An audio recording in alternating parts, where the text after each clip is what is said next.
Hello friends, my name is Michelle Fondin and I'm the author of The Wheel of Healing with Ayurveda, an easy guide to a healthy lifestyle. And welcome to my YouTube channel. Today we're going to talk about Ayurveda as a holistic healing practice and what does that mean exactly for Ayurveda to be holistic in nature as a healing practice. This subject comes to me because of all the questions, comments, and emails that I get through my YouTube videos. And so this is addressed directly to you if you have a health concern that you would like to see cured with Ayurveda or an Ayurvedic lifestyle. So here's my end of things. Ayurveda is mind-body medicine from India. It's a holistic healing system. So what does holistic healing system means? It means that it is an integrative health system that includes not only physical healing, but it includes emotional healing, spiritual healing, healing your relationships, healing your life path and your life purpose or your dharma, and all the other components that integrate into your life and into your lifestyle. So when I get questions, comments, and emails from you guys, and thank you so much for sending those, never stop sending questions, comments, and emails. I might not always get to them very quickly, but I love receiving them because it shows engagement and interest in a subject that is near and dear to my heart, which is that of Ayurveda and integrative medicine. So one thing you guys need to keep into perspective when you're sending me emails that are specific to your own health problems is that one, I'm not a medical doctor, so that's one thing you guys need to keep in mind. The second thing is I am an Ayurvedic practitioner, but being that Ayurveda is a holistic healing system, when I get one piece of the puzzle that may be a 5,000 piece puzzle, it's really difficult for me to answer your specific question about a specific health concern over a YouTube comment or an email. Because an Ayurvedic practitioner has initial consultations that last between 60 and 90 minutes. And the reason why we do things that way is to get the rest of the pieces in that big puzzle that is your health and your life.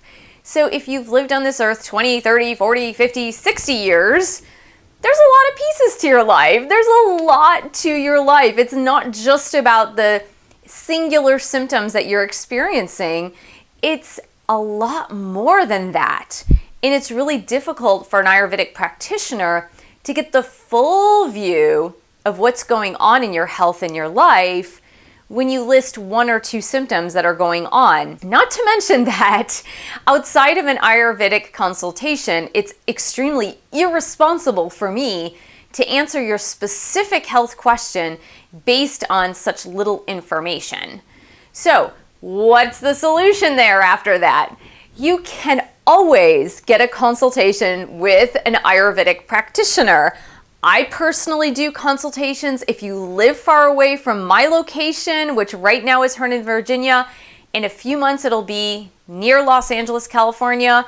So if you are far away from my location, I have done phone consultations, Skype consultations, consultations over FaceTime. I've done it all. So there are many versatile ways in which you can get an Ayurvedic lifestyle consultation from me in that capacity. Now, that being said, I do charge for my consultations. That is part of my livelihood.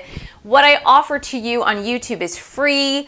I give the pitch for Patreon at the end of the video so that if you want to pledge your support for these free videos on YouTube, you can do that as support. It's like supporting an artist. But for my consultations, I do charge money. That's my livelihood. Just like if you went to a doctor, they charge you a fee. A lot of times people are shocked when I'm not answering their questions fully, and it's not about the fact that I give consultations and I charge money for that. It's more that you're not giving me the full puzzle, and I can't give you a diagnosis based on a few pieces of evidence, if you will.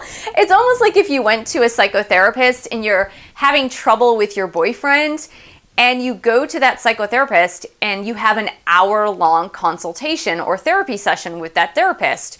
And you go into the therapist's office and you say, I have a boyfriend, we are in a romantic relationship, and we're having problems. And the therapist is like, okay, well, that's a good start. Let's get a little bit more information on you, your background, your prior relationships. Let's get the background on your boyfriend and his prior relationships. And let's look at the problems that you guys are facing together. And you're like, I have a boyfriend, we're in a romantic relationship, and we're having problems. And the therapist is like, okay, so we have about 50 more minutes in our consultation or our therapy session, and I'm not seeing the full picture, so I'm not able to help you. So do you understand that for me, when I get these comments on YouTube or I get these emails with someone giving me like, I'm having this, and this symptom, and I think it's a vata imbalance, or I think it's a pitta imbalance, or I think it's a kapha imbalance, and so what should I do? And I'm like, I don't have all the information, so I can't give you a remedy, a solution, a diagnosis, because you're only giving me one piece of the picture. So that's the first thing. The second thing is Ayurvedic medicine works completely differently than allopathic or Western medicine.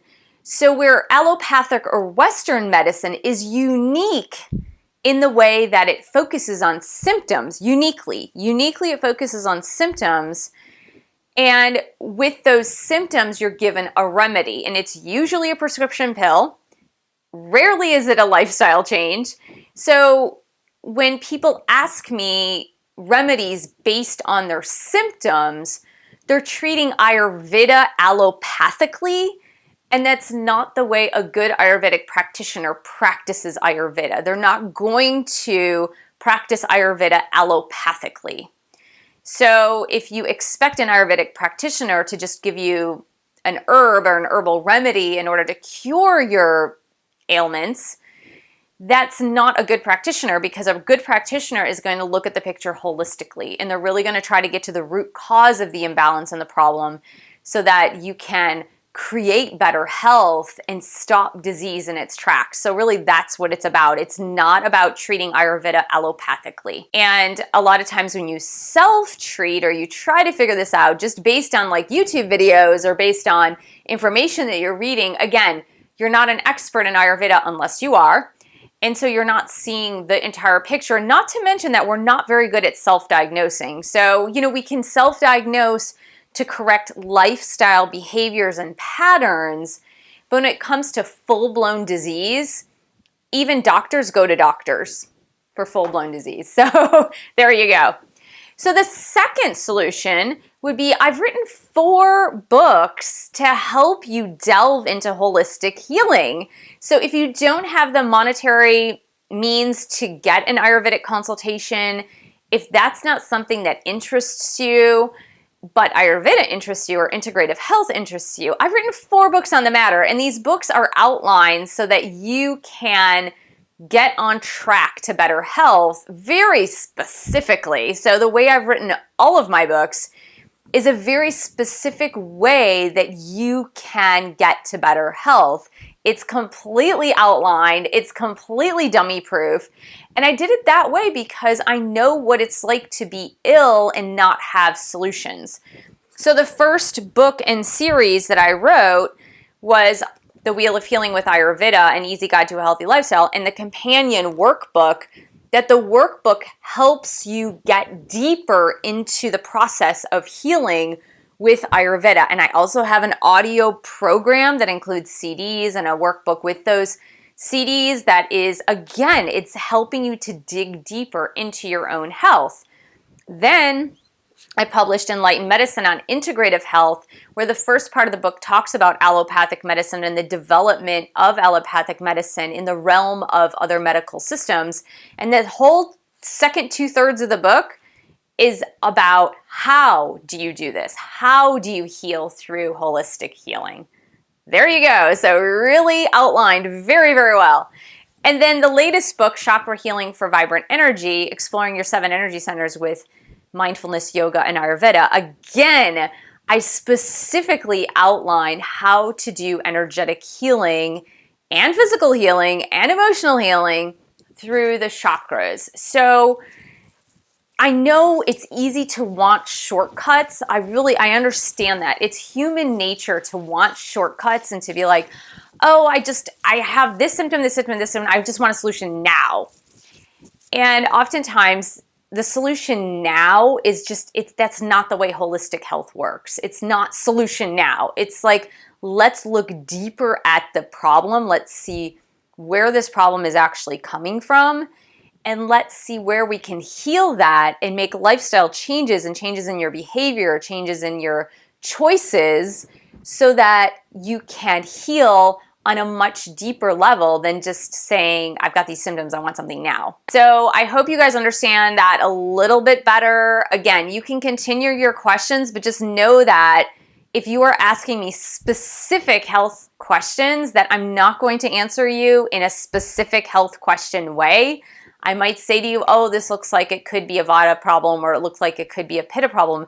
But the problem with those answers is that a lot of times the problem goes much deeper and the symptoms are just masking a greater imbalance in one of the other doshas. So I'm not going to specifically diagnose and give medical advice over YouTube or over email. Again, if you want to meet with me virtually or in reality, one-on-one for a consultation, I am completely happy and open to do that. So thank you so much for joining me. Thank you for subscribing to my channel below. Share this video with friends, family, and your dog.